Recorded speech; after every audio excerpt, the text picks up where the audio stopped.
Oi, Caio, como vai? Tudo bem? Muito bem, obrigado. Muito obrigado porque é um domingo e é um dia de descanso para a maioria das pessoas, mas por diferença horária precisamos de falar hoje, então muito obrigado por esta oportunidade de falar com a tua audiência. Caio, eu que agradeço você ter separado um tempinho em pleno domingo aí em Lisboa, aqui no Brasil também, claro, para prosear, para bater um papo comigo. Eu queria que você se apresentasse, Caio, assim, falasse em qual área você fez a sua graduação, o teu mestrado, doutorado, Muita aonde coisa. você já, né, os vários países que você já deu aula. Ah, uau, sim. Pois o meu nome é Kai Whiting e este som não é um som português porque eu sou de Inglaterra originalmente, mas sim, eu morei em muitos países no mundo, por exemplo, na China, trabalhei com as Nações Unidas, na Colômbia, Costa Rica, Espanha, os Emirados Árabes, Letônia, muitos. A Escócia, por exemplo, que é um país também para nós diferente, as leis são diferentes. E agora mesmo eu estou em Lisboa, mas eu trabalho para uma universidade na Bélgica, a Universidade Católica de Leuven, e pela Covid eu estou cá, não? O meu doutoramento é sobre energias sustentáveis, mas foquei em materiais, como utilizamos os recursos para ter uma vida melhor. E tenho interesse na filosofia, porque como base acadêmico sou engenheiro. Eu gosto disso porque nós falamos nestes cursos, por exemplo, de como, com que, mas não falamos de porquê. Essa para mim é filosofia. E o problema da filosofia é que falamos de porquê, mas não falamos de como. É dizer, como posso construir um ponte? Como posso construir este edifício, por exemplo? Mas o porquê não existe. Em engenharia e na filosofia não existe como, para mim não. Então, esta mistura, para mim, é muito bem, porque tenho as duas ferramentas importantes. Então, das aulas, eu normalmente dou aulas de pensamento crítico para engenheiros e sempre faço esse tipo de pergunta. Que é a maneira mais sustentável para construir um ponte? E eles fazem muitas respostas, mas a resposta real é não construir o ponte. Essa é a maneira mais eficiente para todo mundo, dizer que não utilizamos energia, nem materiais, nem tempo. E por que isso é importante? Porque nós, hoje em dia, conseguimos muita coisa, compramos muitas coisas, muita praia, só porque sim, não fazemos a pergunta, preciso disso? Se calhar a minha vida seria melhor ou não?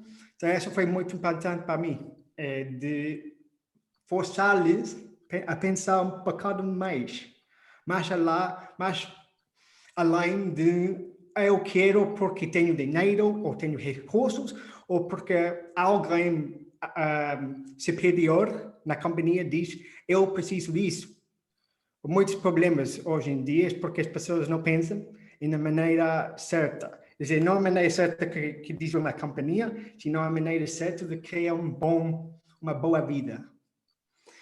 Então, chegamos a estoicismo, não? Porque estoicismo fala disso precisamente. Zinão, que criou essa filosofia, não tinha interesse em pessoas que dizem a coisa importante na vida é dinheiro, ou a coisa importante na vida é o prazer, de ter uma vida prazenteira, que gosto. Ele diz, se tu não crees que a virtude é importante, é a única coisa na vida que pode trazer-te a boa vida, a vida que vale a pena de viver, não tenho nada de dizer. O estoicismo só foca em uma coisa. É uma filosofia bastante branco e negro. E isso é o caminho certo e isso não é. Então, o que é o caminho certo para o estoicismo? E por que tenho interesse nisso? Eu comecei a conhecer estoicismo quando a minha avó estava a morrer. A minha avó foi uma pessoa muito importante. Ela foi a pessoa que dirigiu a família, foi a base da família. E quando a base morreu, foi um choque para todos, não? De que vou fazer? Porque algumas pessoas na vida não são só o corpo, a mente deles. Não, eles têm raízes nos corações dos demais. E ela foi muito importante para nós. Foi acolhimento da família. E quando ela morreu, nós estamos unidos. Não fomos uma família tão forte como antes. E não precisávamos reconstruir. Mas eu não sabia como vou reconstruir algo quando sinto tanta falta dela. E enquanto que estava a esperar as notícias de que se ela ia viver ou não, porque ela tinha um problema de coração e tinha cirurgia, e estamos em uma sala pequena, mas uma família grande, e todos estamos a olhar para o teto, ou a rezar, ou fazer qualquer coisa. Eu achava que tenho de ler. Eu não posso tranquilizar a minha mente se alguém tão importante na minha vida vai morrer. E eu estava a ler um livro que não é um livro de estoicismo, não é, mas tem uma influência de estoicismo. E uma frase foi muito importante, muito impactante para mim. Dizer que é uma diferença entre a realidade e a minha percepção da realidade. Então, quando eu recebi a mensagem dos doutores e enfermeira, ela morreu. Eu sentia todo o oxigênio saiu da sala. As caras da minha família, e a minha cara também, mas não tenho certeza, porque não podia ver a minha cara, foi como... E não podemos nem sequer encontrar a esperança nem a maneira de se continuar. Mas isso não foi fato. Isso foi como nós sentimos neste momento. O fato foi simples, muito simples. Alguém muito amado pela família, por seus amigos também, morreu. Acabou de morrer. Isso foi fato. Isso não significa nada sobre o que seria a minha eleição ou os meus valores desde este momento. Porque um facto não tem nada a ver com valores, não? O que íamos fazer? Estoicismo, para mim, foi um caminho. Eu não sabia neste momento, nesta altura, que foi o caminho certo. Como ia saber? Mas a possibilidade de distinguir os meus sentimentos, as minhas emoções tão dolorosas neste momento, e o facto, para mim, foi uma coisa muito importante. Para separar a morte e a minha vida. A morte foi algo que não podia cambiar. Nada que ia imaginar, ia mudar desta realidade. Mas tinha de continuar, não? Era jovem, ainda sou. O que ia fazer, então? O que ia fazer? E o estoicismo não é uma filosofia que dá muitas respostas. Mas pode dar-te permisso para dar volta às coisas na tua mente. O estoicismo nunca vai dizer, tu tens de fazer isso, coisa. Não é como religião. Não é dizer, se tu vais fazer, por exemplo, tu oras todos os dias dentro de uma igreja, Deus vai responder desta maneira. Não é nada disso. Mas o estoicismo ajuda-me muito a repensar as perguntas importantes. De não por que morreu? Porque morreu porque está doente. E que não foi como, porque morreu, deixou-me sozinho. Pois, tinha a minha família, mas ela foi o líder. E nós sentimos esta possibilidade de sentir, entre aspas, sozinhos. Esta pergunta não foi importante. Morreu porque está doente. E morreu porque não chegou a tempo para ter uma cirurgia menos riscada. Ponto. O que é importante é outro tipo de pergunta. Ela morreu. E o que vou fazer agora com este fato? Como vou construir outra vez a parte que corresponde-me de família? Porque não sou líder da família, não. Mas o que vou fazer? que lembrança vou ter em cima das minhas costas para construir um futuro melhor para mim? Esse foi o tipo de pergunta que o estoicismo ajuda. Por isso, essa filosofia diz, coisa importante é a boa vida. E o que significa boa vida? Tudo o que tu precisas está dentro de ti. Ou seja, a minha avó é importante, sim, mas eu não preciso dela para ter uma boa vida, porque ela não fica dentro de mim. A lembrança, sim, mas essa não é ela. Ok, você está se referindo ao manual de Epiteto? Boa pergunta. Então, então, para explicar, quando eu falei de Zinão, muitas pessoas não falam dele, porque ele é fundador, mas perdemos muito das suas obras, não? Então, falamos de Epiteto. E Epiteto fala o discurso que nós temos de saber a diferença entre que está dentro de nosso controle e que não é.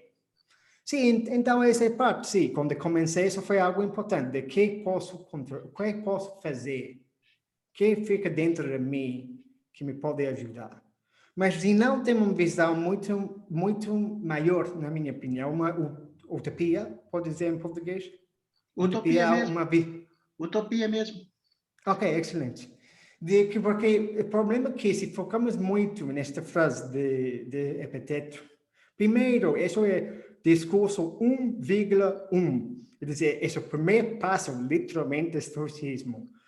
E há muitos livros hoje em dia, 200 páginas, que falam sobre uma frase. Ok, esta frase é importante, mas uma frase, uma lição só. E se não, a sua visão foi não só para mim, senão para que seria um mundo melhor. De que posso fazer, não só porque, por exemplo, a minha avó morre, que posso fazer para fazer a minha vida melhor? Isso não é estoicismo.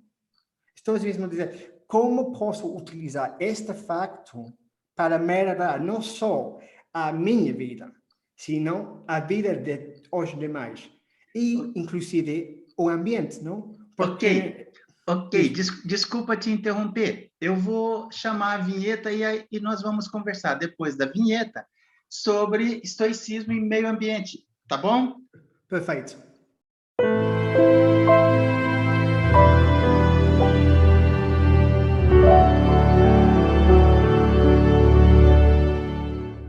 Ok, como nós estávamos falando antes da vinheta, estou aqui conversando com o Kai, um inglês extremamente simpático que mora em Lisboa e que trabalha o meio ambiente buscando no estoicismo. Kai, como é que é mesmo essas questões aí de você buscar o estoicismo para uma paz interior, mas sem perder de vista o impacto que você, com as suas atitudes, pode trazer para o meio ambiente? Como é que é isso? É muito boa pergunta.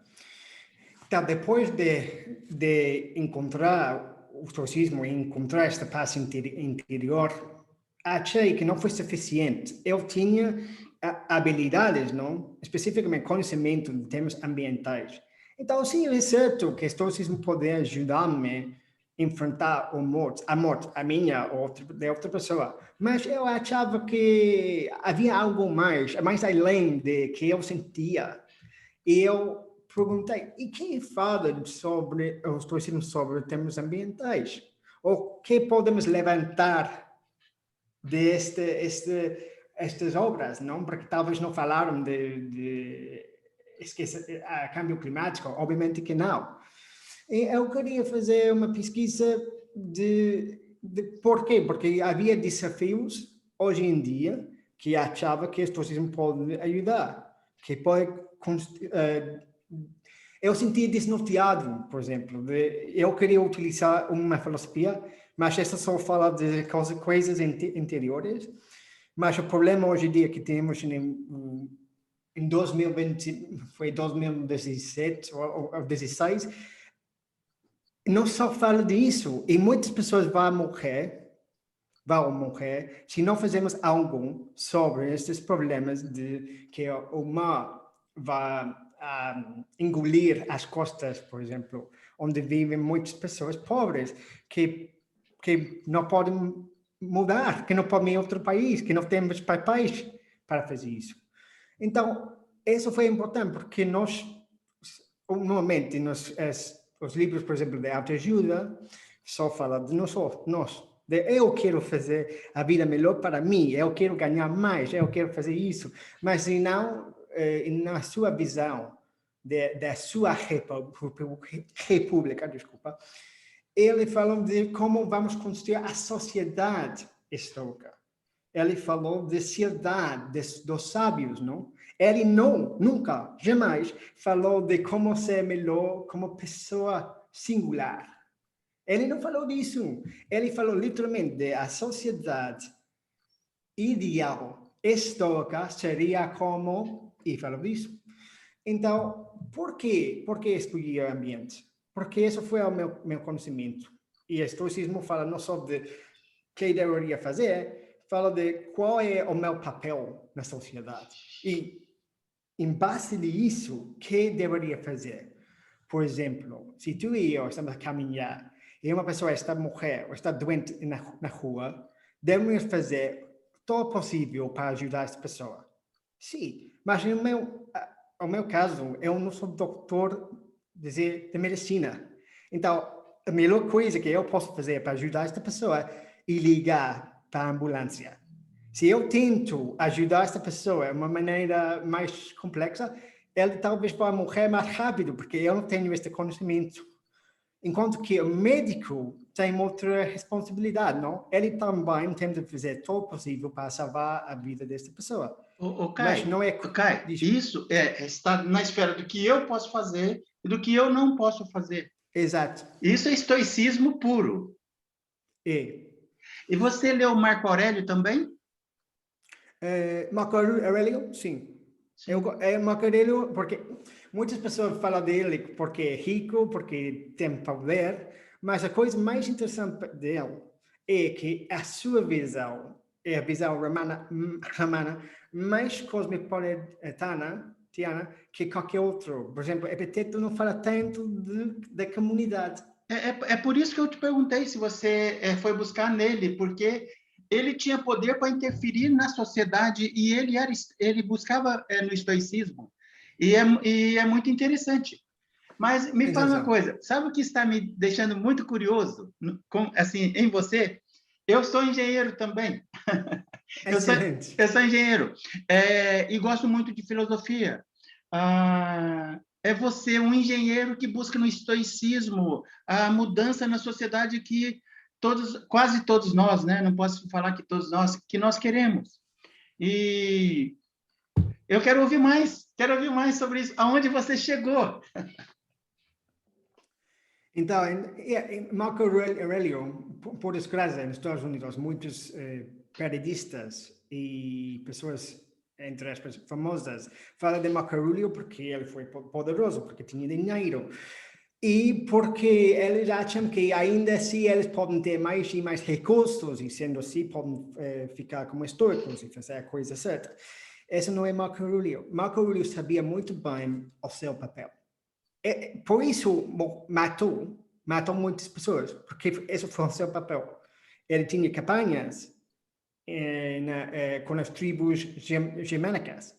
Ok, muitas pessoas não gostam dele por isso. Dizem, ok, é horrível, que ele matou muitas pessoas. Ele está na guerra. Traz-me um soldado que não matou outro. Mas ele diz coisas, por exemplo, eu não sinto orgulho de matar. Porque uma aranha que mata uma mosca não deveria sentir orgulho.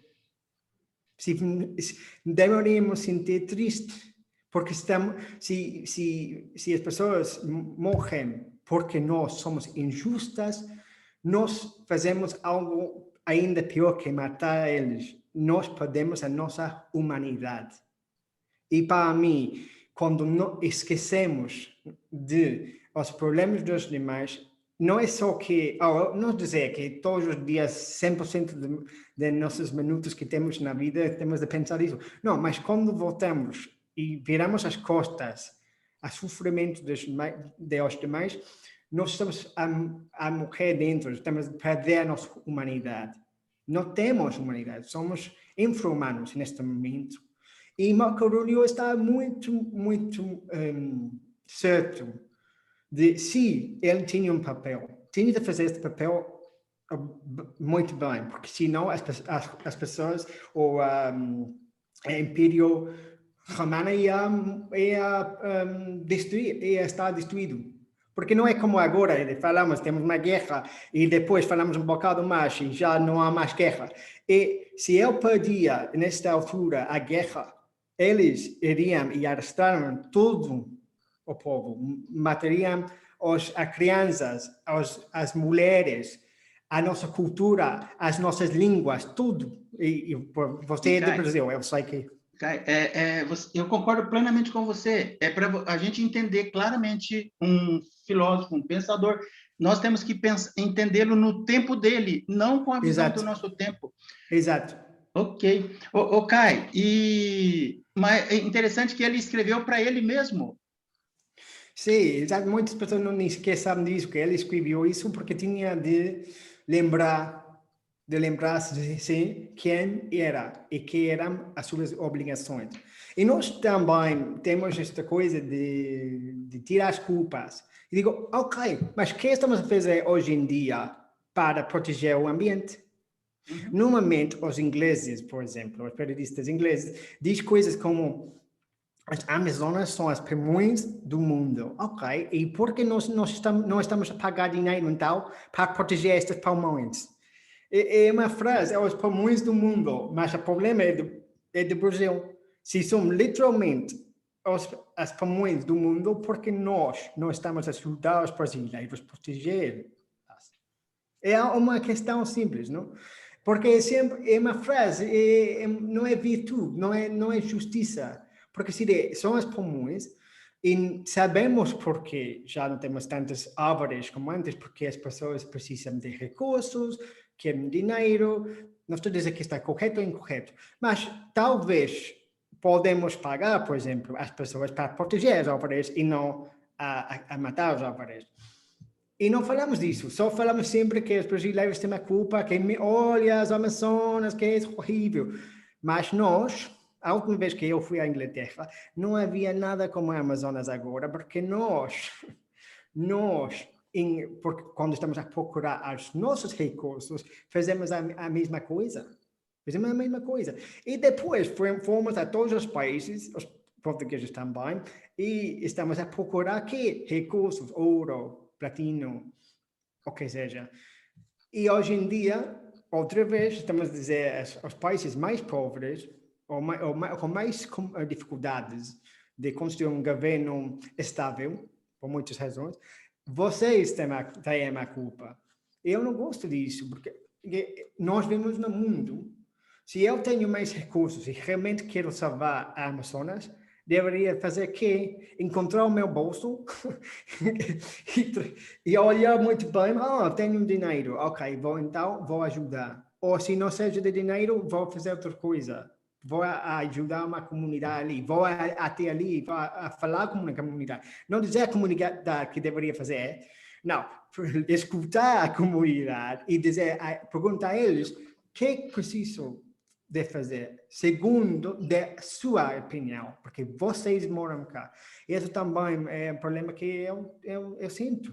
E o estoicismo também fala disso, de escutar, de comunicar, porque nós decidimos que seria bom para a nossa vida, não porque pensamos em uma sala tranquila, não.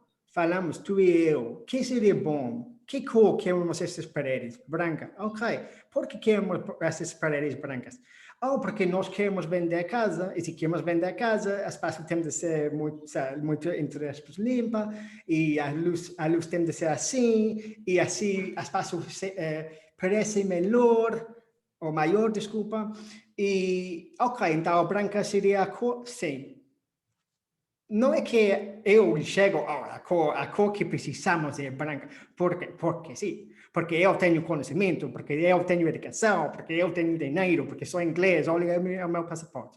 O estoicismo não funciona assim. e fazer um grupo de pessoas educadas, dizer, não dizer que têm papéis formais, não, educadas no sentido de querem aprender, querem encontrar a resposta certa, querem falar com os outros, escutar, e querem literalmente chegar a uma resposta onde as pessoas dizem, sim, tem razão, porque quando falamos em termos de todos queremos encontrar a resposta certa, não é porque nós temos em mente os nossos interesses, senão temos o interesse da comunidade. Então, para mim, também o estoicismo tem este método para chegar à resposta entre as pessoas certa. E uma coisa importante do estoicismo é sempre, ok, há um tempo, essa foi a resposta, ainda é? Sim, ok. E amanhã. Ainda queremos fazer, decorar as paredes brancas? Sim, ainda sim. Ok, bom. Não é que decidimos isso há 2 anos e já sei que temos outros fatos, ou que outra pessoa chegou, ou as razões mudaram, e não, era branca porque sempre tinha sido branca.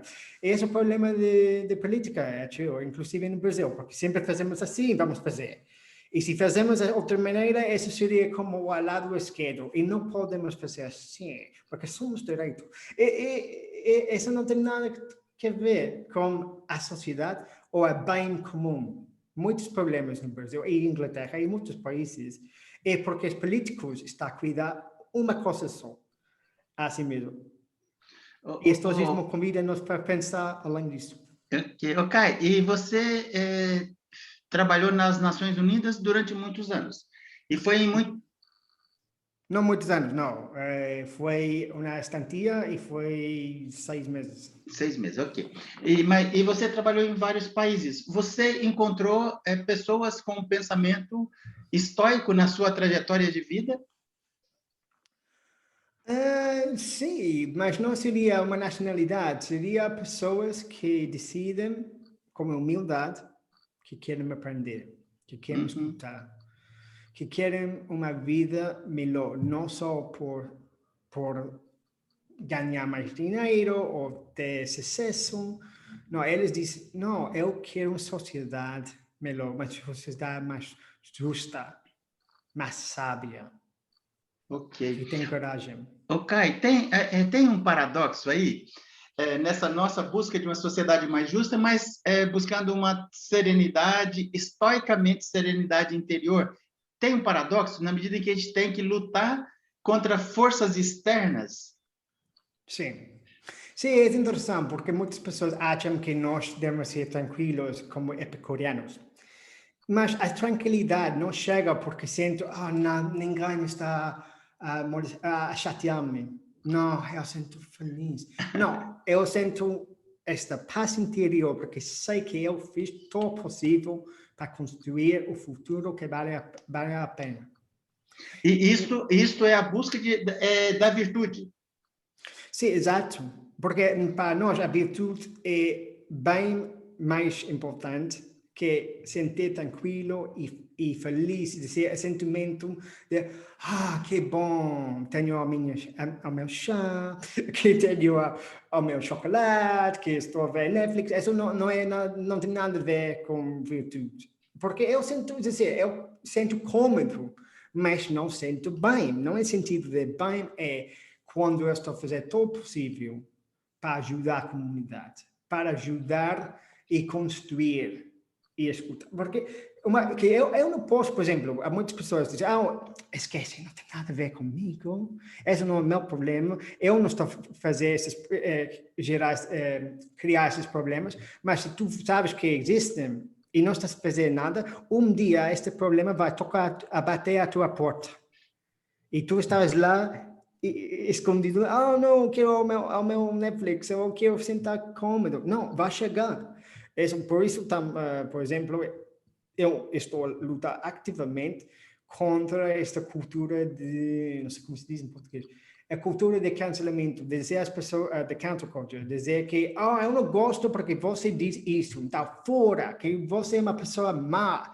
E na Inglaterra e nos Estados Unidos, algumas pessoas estão a dizer uma frase e dizer, não, é que como você diz a coisa que não seja tão progressiva, já tem de sair da sua posição da universidade, que não vamos perdoar-te, que sempre tinha sido uma má pessoa. Eu estou a lutar contra isso. Eu quero que nós, na universidade, temos espaço para dizer coisas incorretas.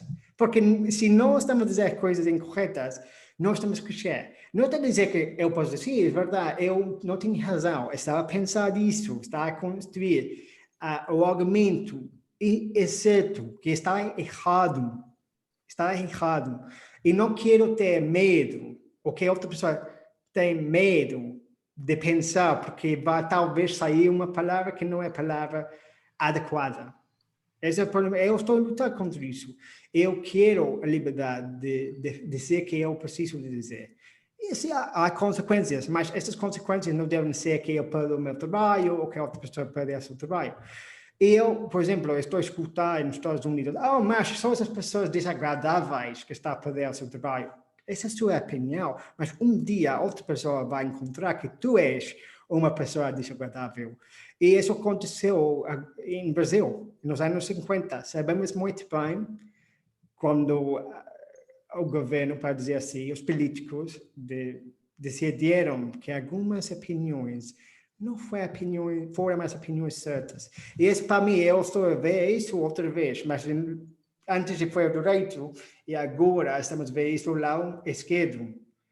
Por isso eu digo que não é uma linha de esquerdo e direito, é um ciclo. E os mais extremos de esquerdo e mais extremos de direito está ombro a ombro. Sim, sim. E nós temos que lutar contra isso. Não é que é uma linha. Eles têm razões completamente distintas, mas o resultado é igual.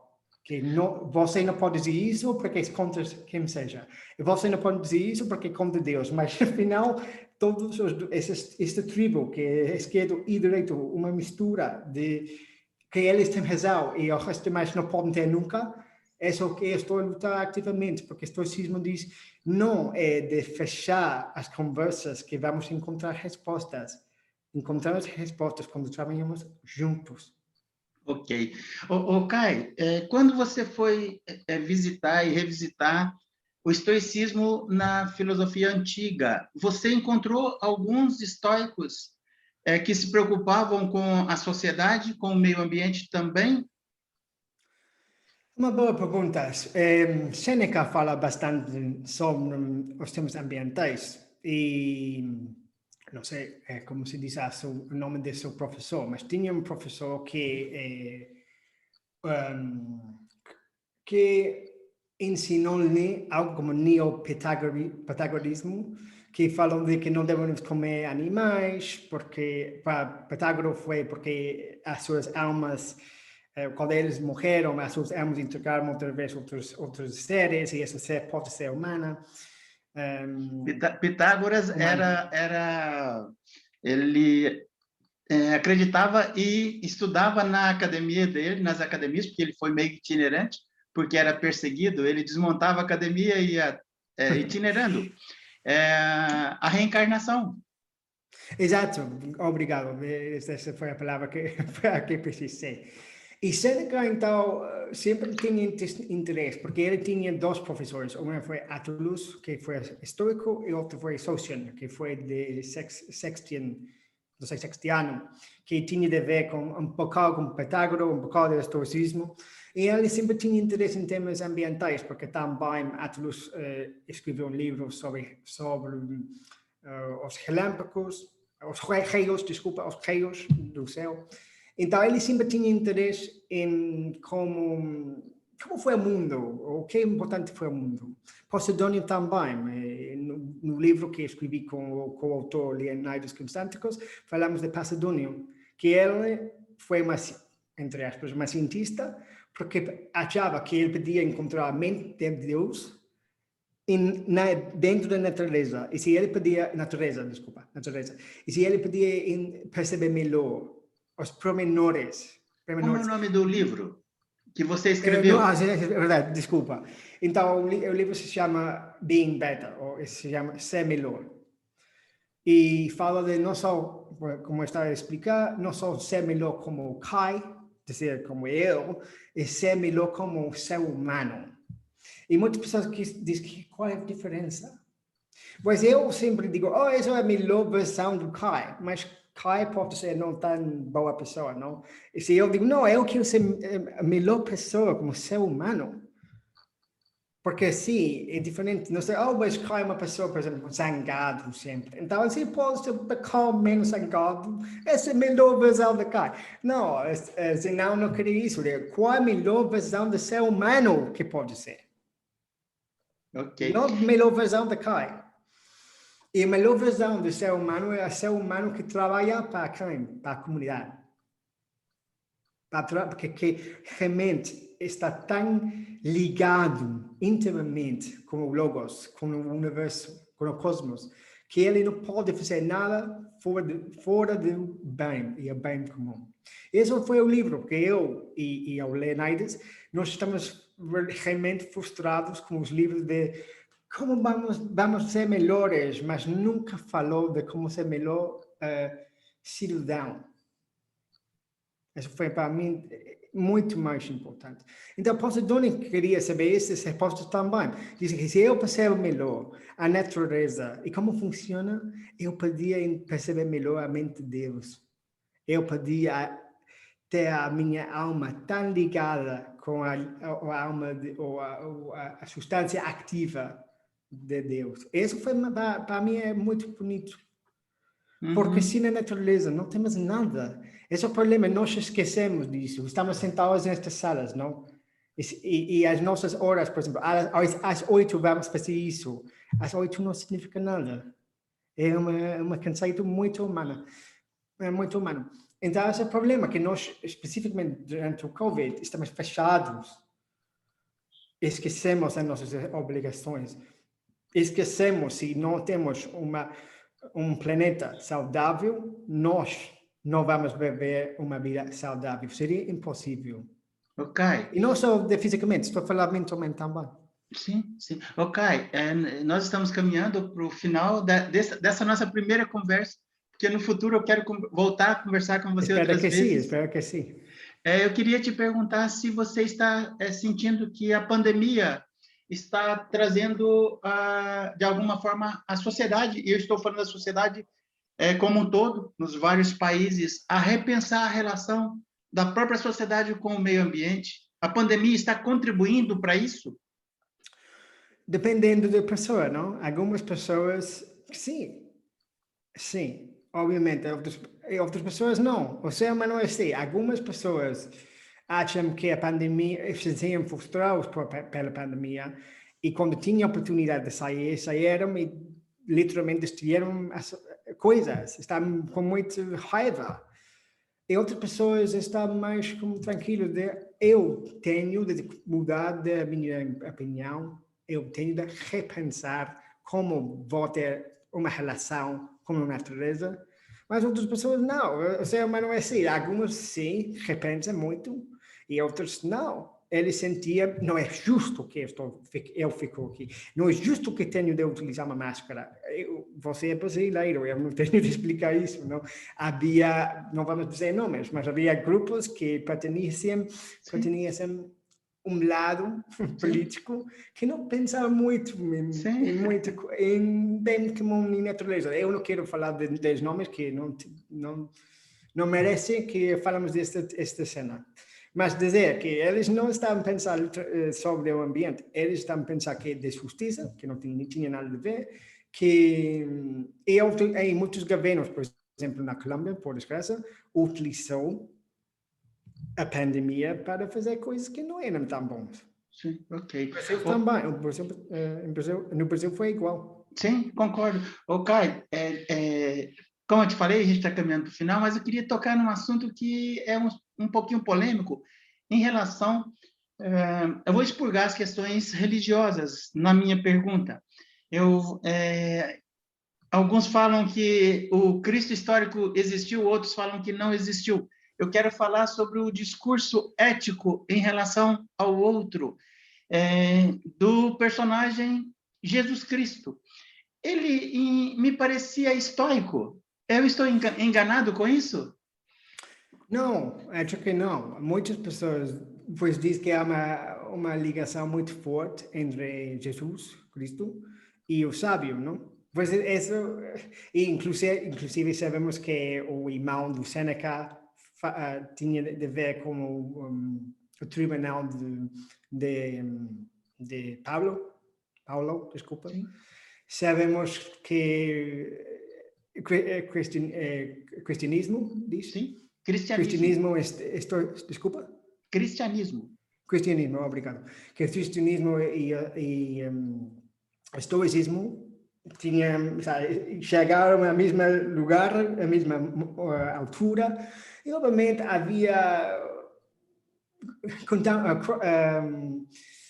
ideias que escaparam um ao outro. Eu tenho certeza. Eu não sou assim de todo que tem cristianismo não é certo, e que todo que tem ideias de estoicismo deve ser certo. Isso acho que nós estamos a abrir a mente, nós estamos a falar em comunidade, e eu não sou melhor que qualquer político que íamos falar antes dos lados. Eu não tenho interesse nisso.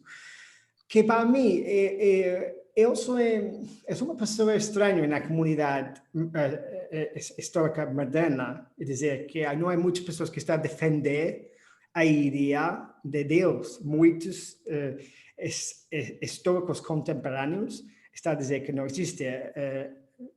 Eu diria que Aldo Denucci é uma das estrelas que comigo que está a brilhar e dizer que não, que Deus é importante. Eu não gosto de ninguém que ninguém diz a outro que é o seu Deus, ou que Jesus Cristo não tem sentido. Talvez não tenha sentido para ti. Isso não é o meu dever dizer aos demais que crença deve ter. Como professor de estoicismo, eu deveria dizer que a lógica significa que temos de ter este pensamento e depois um pensamento que tem sentido, que tem raciocínio. Ok, então talvez alguns aspectos do seu argumento não sejam lógicos. E isso para mim é importante. Mas para dizer a alguém que Deus não existe, que Jesus Cristo não é importante, ou que não tem nada a ver com o estoicismo, para mim isso é contra o meu papel. Porque muitas pessoas mas tu não tens evidência que existe Jesus, por exemplo.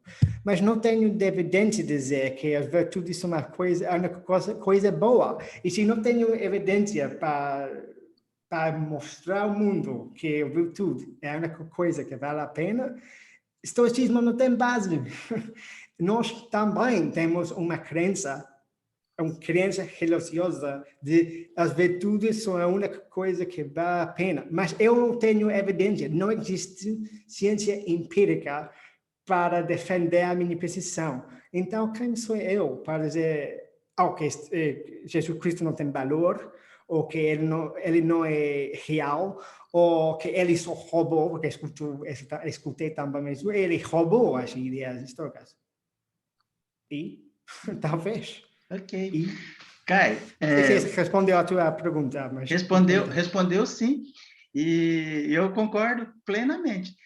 Kai, eu quero te agradecer muito por separar esse tempo aí para prosear, para se mostrar como um pesquisador racional, sem perder essa visão da virtude que tanto salta aos olhos, que te move e me agrada muito. Então, muito obrigado, um abração. No futuro, a gente volta a conversar mais vezes, tá bom? Espero que sim, espero que sim. Ok, um abração.